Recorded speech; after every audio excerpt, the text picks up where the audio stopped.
Sol everyone, welcome to my channel, or welcome back to my channel. If you're wondering why my voice is lower and a little more mellow than usual, it's because we're going to do a scary story today. I went to Reddit under r/NoSleep and found some creepy stories, so this is the first episode of the series we'll call ScarySimStories. This story is brought to us by user Writing with I.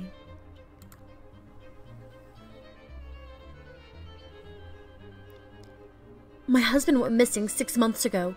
Just went out to work one day and never came home.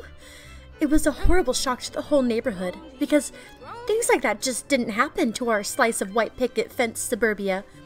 The police launched an investigation and the neighborhood watch sent out search parties, but no one ever found any evidence to indicate what happened to him. Our families were devastated. Recently, the missing posters have been taken down or papered over. The updates from the police became less frequent and dwindled away. I accepted that, as hard as it was to admit, my Rick wasn't coming back. Until he did. A week ago, I was in the back garden watering my petunias when I heard the garden gate creak open. I jerked my head in that direction and there he was, exactly the same as he was the day he disappeared. Same windswept blonde hair and bright blue eyes, same curl to his pink lips. I was in shock. Our families had mourned him, and yet there he was, standing in our garden like he had just popped out for milk or something. When I asked where he had been, he said he didn't know. He couldn't remember anything about the last 6 months. All our family and friends are beside themselves with joy. They almost can't believe it. But that's just the thing. I don't believe it. Look, I understand how crazy this sounds. I do. Our families would never believe me, and I can't go to the police unless I want to end up in a straitjacket, but I just know that man sleeping next to me isn't my husband. I don't know what to do. I should be happy, but I'm not. I'm terrified. I don't know about anything supernatural or paranormal. I don't even like watching horror movies, but something about this whole situation makes my skin crawl. Let me just explain why I'm so sure. Once I'm done, that hopefully one of you will believe me and you'll be able to tell me what to do. The morning after Rick came home, I made him a cup of tea. When I handed it to him, he gave me the brightest smile. He took a sugar cube from the dish on the table and dropped it into the cup. Our house was in chaos with his return and I was still in shock, so I didn't think about it much at the time, but I've been replaying it in my mind ever since. I know it doesn't sound very significant, but my husband never put sugar in his tea. He was always adamant that it ruined the taste and that he would get so frustrated if I ever put sugar in his cup by accident. And yet this man had sugar. Then it was the golf. A few days ago, when he was out visiting his mom, I recorded a golf tournament that was showing on TV. It was one of Rick's favorite golfers that was competing, and he never missed it. Once he even skipped out on an anniversary dinner just to watch a championship.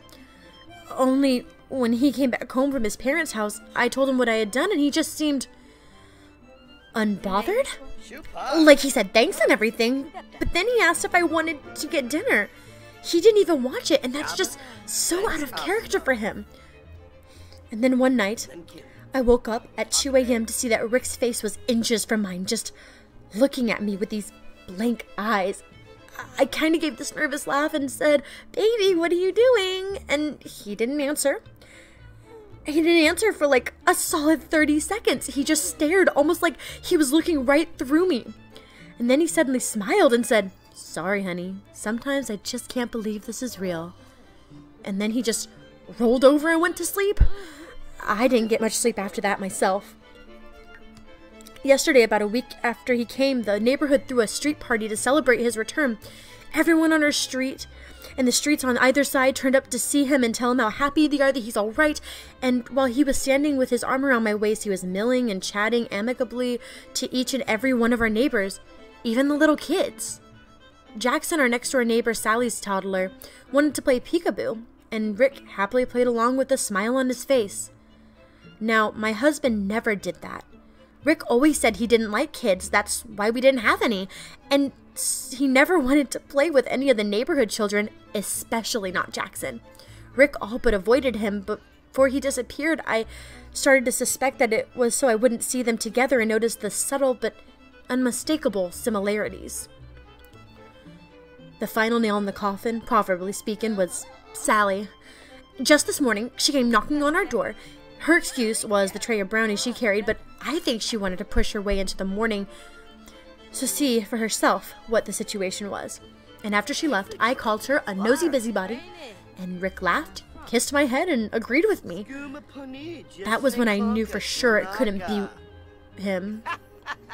Rick always used to get so mad whenever I insulted Sally, like I didn't have any right to hate her even though she'd been fucking my husband for years. But today there was none of that. He didn't even try to defend her. I know what you must be thinking. If he was in an accident or something, he may have had some kind of traumatic brain injury that caused him to forget things about his life and maybe even change his personality, and that is a valid, reasonable explanation. I have no doubt that that is what the police would tell me if I reported this, but you know why I'm certain that this man isn't my husband? He didn't have a scar. If he was really Rick, he'd have a scar on the side of his forehead shaped like the golf club I hit him with. But there's nothing, not a mark. Honestly, I'm this close to going out tonight and digging up the petunias just to make sure he's still under there. I don't know what I'm sharing my bed with, but I know it's not my husband.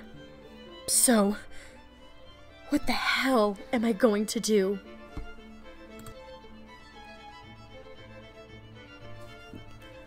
Thanks for listening. If you have any other scary stories you would like to see reenacted in The Sims like this, let me know in the comments below. Be sure to like this video and subscribe to my channel for more content like this. And I'll see you in the next video. Goodbye.